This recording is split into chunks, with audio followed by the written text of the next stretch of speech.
Bir kunda necha litr suv ichasiz? Bilasizmi? O'rtacha 70 kilogramdagi odamlar kuniga 2 litrdan 3 litrgacha suv ichishligi kerak ekan. Rejim asosida. Agar bu suvni ichib yuradigan bo'lsa, nima bo'ladi? Qonimiz suyulgan holatda, davleniya chiqmagan. Endi bilasizlar, qon qancha suv yuboradigan bo'lsa, uncha kasalliklar ham kelmas ekan va immunitet ham baland bo'lar ekan. Lekin bu gap faqat odamlar uchun emas, o'simliklarga ham tegishli ekan. Men bu gapni hozir o'zim o'ylab topmadim. Praktikada sinab ko'rdim. Mana qaranglar. 2 kun oldingi videoni ham masalan hozir ko'rsataman, lekin buni ko'rib o'zingizlar hayron qolasizlar.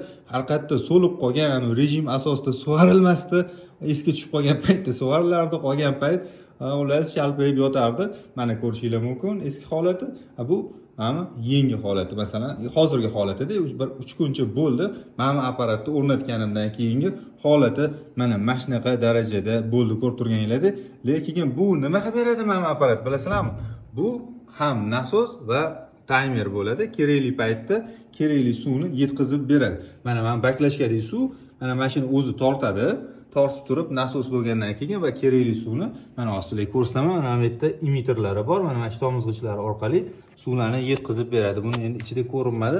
Mana shunaqa holat ishlaydi. Undan keyin yana bitta qiziq tarafi bor. Bu apparatimizning quyosh batareykasi bor. Mana bu yerda ko'rib turganinglardek, солнечный paneli bor. Mana bu yerda o'zini o'zi zaryad qiladi. Batareykasi tugab qolsa nima qilaman? Yo bu unaqa muammoli bo'lmaydi. Faqat baklashkadagi suvga e'tiborli bo'lib tursanglar bo'ldi. Mana shu 10 litr suv taxminan bilmadim endi.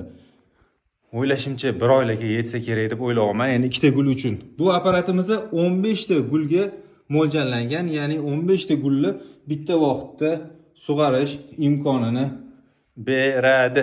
Shunaqa mahsulotlar kerak bo'lsa o'rtoqlar, o'zimga murojaat qilaveringlar. O'zimda sotuvda bor.